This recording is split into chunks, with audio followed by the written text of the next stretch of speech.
Sveiki, mano vardas yra Howard. Aš buvau materialistas ir mano tikėjimas buvo materializmas. Aš ir visi mano draugai manėme, kad jeigu to negalima pamatyti, išmatuoti, pasverti arba apskaičiuoti, reiškia, tas neegzistuoja. Žmonės manęs klausė, ar aš meldžiausi Dievui tuo metu, kai aš miriau. Noriu pasakyti, kad tai man tada buvo visiška nesąmonė. Koks kvailas klausimas. Aš niekuo netikėjau.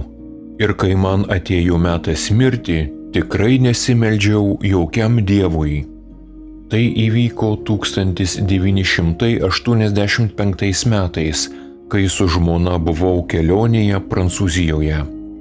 Viešbutyje staiga man pasidarė bloga ir viduje pajaučiau labai stiprų deginantį skausmą. Man iškvietė greitąją pagalbą ir mane skubiai išvežė į ligoninę. Ligoninėje aš tik prašiau medikų daugiau morfino, nes mano skausmai buvo nepakeliami, kadangi mano skrandyje atsirado skylė ir skrandžio rūgštis patekusi į kūną pradėjo virškinti vidinius organus. Buvo toks įspūdis, jog man į pilvą pridėjo karštų anglių. 2 gydytojai, buvę reanimacijos skyriuje, pasakė, jog man gyventi liko vos valanda, tad mane reikia staigiai operuoti ir galbūt pavyks mane išgelbėti. Taigi mane pradėjo ruošti operacijai. Atsimenu, savo žmonai pasakiau, kad perduotų mano tėvams, jog juos myliu, ir taip pat atsisveikinau su visais savo vaikais. Mano žmona tada labai verkė. Man neteko gyvenime matyti jokio žmogaus taip stipriai verkiant. Pažiūrėjau į ją ir ramiai pasakiau: viskas, atėjo mano laikas keliauti iš čia. Tuo metu nejaučiau jokios baimės, o pats mirimas man atrodė labai lengvas. Man pasidarė sunku kvėpuoti ir galų gale aš praradau sąmonę. Ir kitas, ką prisimenu, jog aš atsibudau ir pajutau stovintis ligoninės palatoje. Jaučiausi labai gyvas ir netgi labiau realus negu anksčiau. Visi skausmai dingo. Aš buvau visiškai sveikas ir tai buvo neįprastas jausmas. Aš norėjau įsitikinti, ar su manimi yra tikrai viskas tvarkoje, ir rankomis pradėjau čiupinėti save. Ir tada pagalvojau, jog tikrai aš esu aš. Apsidairiau ir pastebėjau, jog galiu girdėti ligoninės lempų skleidžiamą garsą, kas mane nustebino, jog aš galėjau matyti daugiau negu įprastai. Aš mačiau viską aplinkui į visas puses ir vienu metu. Aš bandžiau susifokusuoti į skirtingus objektus ir supratau, jog aš galiu susifokusuoti į viską iš karto. Pamačiau savo žmoną stovinčią palatoje prie lovos, kurioje gulėjo kažkoks žmogus. Pažvelgiau į tą gulintį lovoje ir mano siaubui tas žmogus buvo labai panašus į mane. Taigi racionaliai aš žinojau, jog ten tikrai ne aš.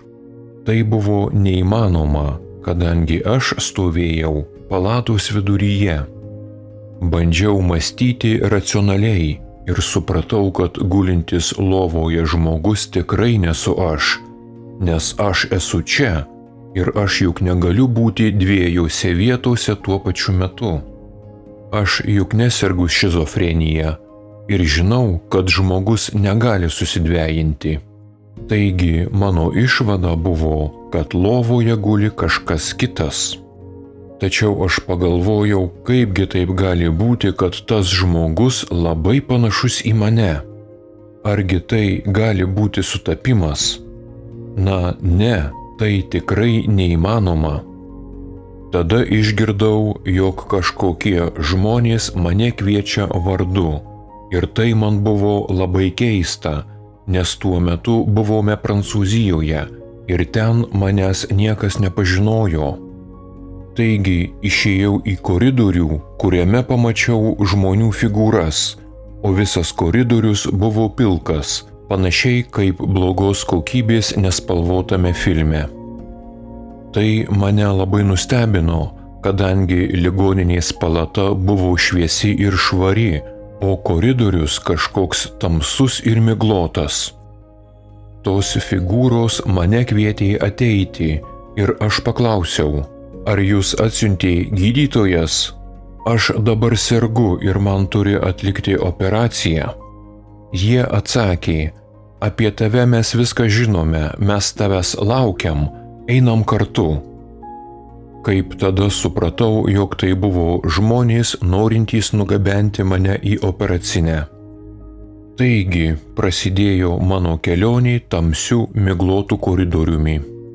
Tačiau aš atsidūriau ne operacinėje, o kažkokioje tamsioje, niūrioje vietoje, kurią galėčiau apibūdinti kaip pragaru. Tai būtis be šviesos, be meilės ir be džiaugsmo. Pragaras yra būtis atskirtyje nuo Dievo. Ir vienintelis dalykas pragarą padarantis pragarišku yra kiti žmonės esantys ten. Dievas nesukūrė jokio pragaro ir ne Dievas daro pragarą blogu. Jeigu esantys ten žmonės būtų malonesni vieni kitiems, toji vieta taptų tikrai labai maloni. Ir taip pat atskirtis nuo Dievo reiškia, kad visi geri dalykai, kurie yra iš Dievo, ten neegzistuoja. Ten jausmai buvo siaubingi, bet psichologinis skausmas buvo žymiai stipresnis negu fizinis. Būdamas ten, negalėjau suprasti, kaipgi žmonės galėjo taip stipriai mane pažeminti ir nuskriausti. Kodėl tie žmonės nekentė manęs? Jie tyčiojosi iš manęs taip ilgai, kol aš nustojau reaguoti į visas kančias. Aš buvau visiškai išsekęs ir staiga išgirdau tylų balsą. Prašyk Dievo. Aš gerai prisimenu tą balsą. Nežinau, kas tai pasakė ir nežinau, iš kur atėjo šis balsas, bet buvo toks įspūdis, jog tas balsas buvo kažkur visai šalia manęs. Tada pagalvojau, kokia idiotiška idėja. Aš juk netikiu Dievu, aš nesimeldžiu Dievui ir neprašau Dievo. Ir tas balsas pakartojo, prašyk Dievo. Tada pagalvojau, na juk nežinau nei kaip prašyti, nei kaip melstis, aš juk niekada nesimeldžiu. Ir pasakiau, ne, neprašysiu ir nesimelsiu, pamiršk tai. Ir tas balsas labai stipriai ir garsiai vėl pakartojo. Ir tada pagalvojau, gerai, tai kaip galima būtų melstis Dievui? Aš bandžiau prisiminti viską iš vaikystės. Prisiminiau kažkokias maldas, nors mintyse buvo visiškas chaosas, bet niekaip negalėjau prisiminti, ką reiškia prašyti Dievo. Galų gale prisiminiau kažkokias eilutes ir pradėjau jas kartoti. Ir tos sielos buvusios aplink mane, jos pasidarė labai piktos ir jos pradėjo šaukti, jog nėra jokio Dievo ir manęs niekas negali išgirsti. Jos pagrasino, kad man bus dar blogiau. Ir tada aš prisiminiau dar kitą maldą – Tėve mūsų. Prisiminiau tik keletą sakinių ir kuo daugiau kartojau tuos žodžius, tuo labiau piktesnės buvo tos figūros ir jos tuo labiau tolo nuo manęs. Pagaliau jų tolstantys balsai dingo ir aplinkui tapo tylu. Man susidarė toks įspūdis, jog užstrigau. Tų siaubingų figūrų aplink mane nebuvo, bet tuo pačiu metu aš niekur negalėjau judėti ir aš nežinojau, kur aš buvau. Aš pradėjau galvoti apie savo gyvenimą Ir tada viską supratau. Supratau, kad mano gyvenimas buvo visiškas šlamštas. Supratau, jog aš buvau tiesiog arogantiškas, egoistiškas, apgailėtinas netikėlis. Bet jeigu man kažkas taip būtų pasakęs mano žemiškame gyvenime, aš tikrai niekada negalėčiau to priimti ir tikrai būčiau įpykęs ant to žmogaus. Bet dabar man pačiam viskas tapo akivaizdu. Taigi, būnant toje tamsoje, pats savarankiškai peržiūrėjau visą savo gyvenimą ir aš savo gyvenimui parašiau labai žemą pažymį. Aš peržiūrėjau viską – savo santykius su tėvu, su motina, su seserimi, su mano studentais, su draugais, su žmona, su mano vaikais ir aš pamačiau, jog visur buvau niekšas. Taigi aš pamačiau, jog tiesiog sužlugdžiau visą savo gyvenimą. Ir tada man pasidarė labai bloga. Aš supratau, kad man vieta būtent ten, kur ir atsidūriau iš pradžių. Tada aš pagalvojau, jog taip egzistuoti nenoriu. Aš nenoriu būti vienu iš tų piktų pragaro figūrų. Manyje buvo dilema. Aš buvau įstrigęs toje tamsioje vietoje ir iš ten nemačiau jokios išeities. Ir aš žinojau, jog tos neigiamos pragariškos sielos tikrai sugrįš ir tikrai ieškos manęs, o tos mano maldos buvo kažkokios paviršutiniškos ir tikrai jokio rimto poveikio nedarė. Aš tikrai nesimeldžiau iš širdies ir tai buvo tik tušti žodžiai. Tačiau tie žodžiai mane išgelbėjo nuo pragariškų figūrų smurto. Ir tada manyje atsirado didžiausia, giliausia neviltis. Buvo toks įspūdis, jog aš atsidūriau tarsi giliausiame kanalizacijos šulinyje ir grimzdau gilyn į patį dugną. Tada prisiminiau savo vaikystę ir kad tada aš tikrai tikėjau Dievu supermenu. Na, žinote, kai mažas vaikas eina miegoti, o po lova gyvena daugybė monstrų, drakonų bei krokodilų, tad kad išsigelbėti nuo tų visų monstrų, kad jie nepagriebtų mane už kojos, aš visada prašiau Dievo, kad mane išgelbėtų ir kad tie monstrai išnyktų. Bet tuo pačiu manyje sukosi kitos mintys, sakančios, jog tai yra tik vaikiški išsigalvojimai bei fantazijos. Ir kita man atėjusi mintis buvo, o kodėl Dievas apskritai turėtų ką nors padaryti dėl tavęs? Tu juk visą savo gyvenimą pragyvenai egoistiškai ir tu nieko gero nepadarei. Ir tada sau pasakiau, taip, Dievas tikrai manęs neklausytų, jeigu jis ir egzistuotų, aš jam tikrai nereikalingas.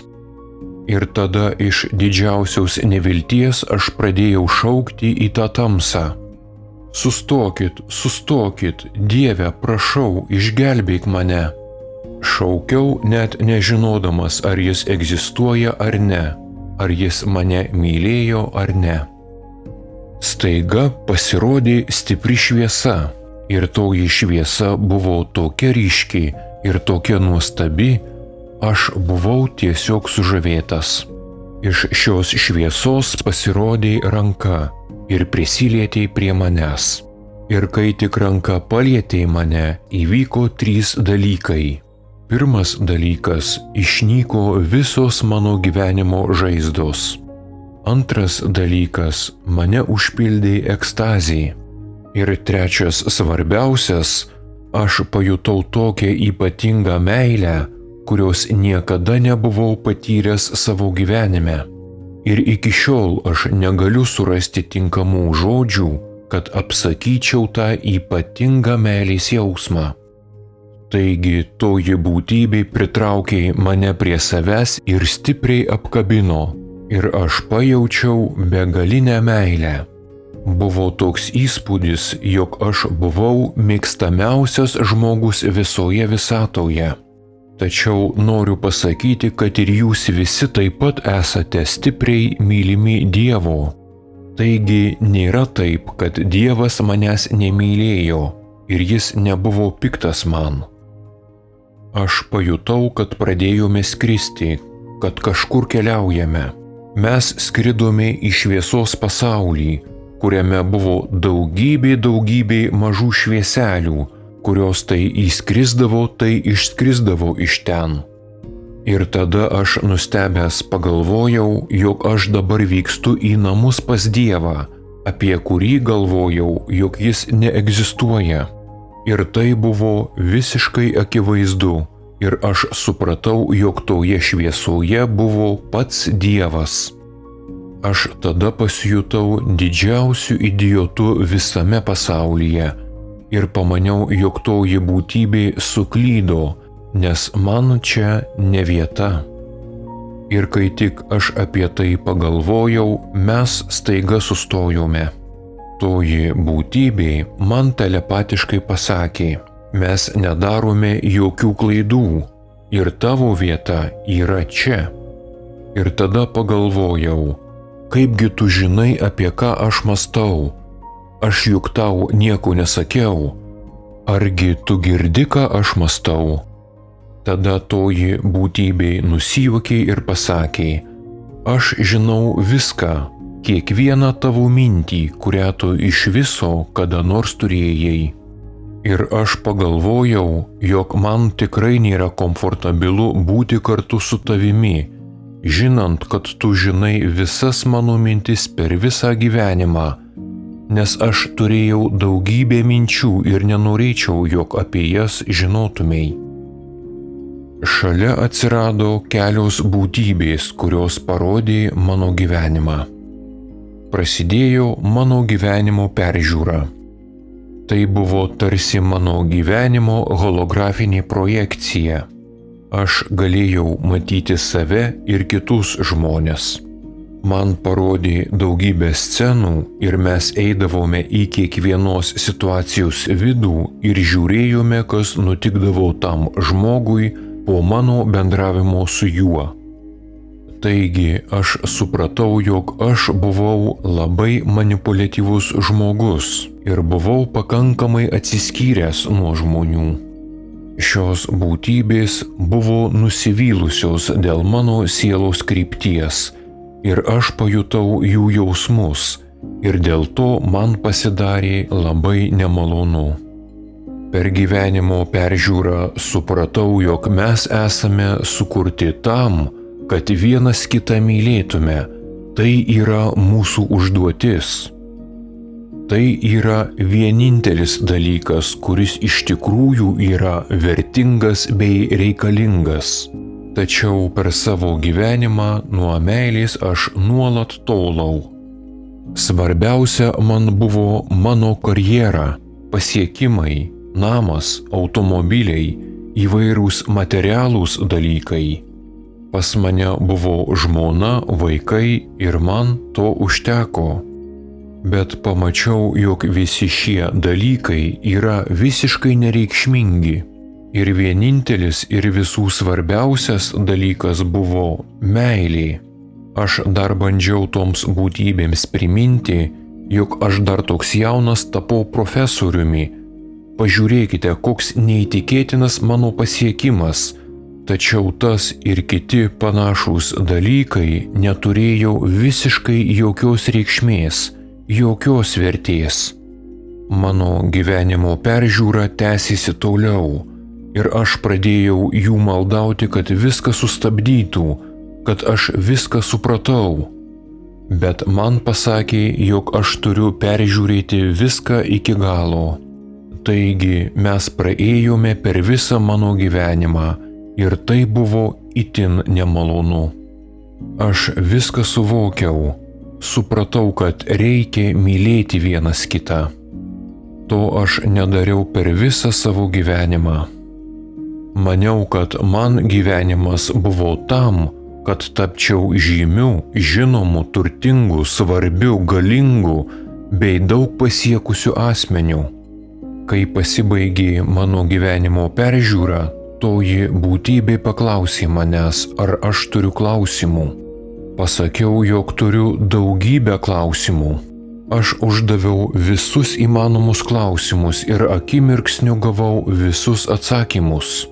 Dabar negaliu prisiminti ir pasakyti visų tų atsakymų, nors atsimenu, aš paklausiau, kaip yra dėl tų gimusių negyvų vaikų, arba jeigu buvo padarytas abortas.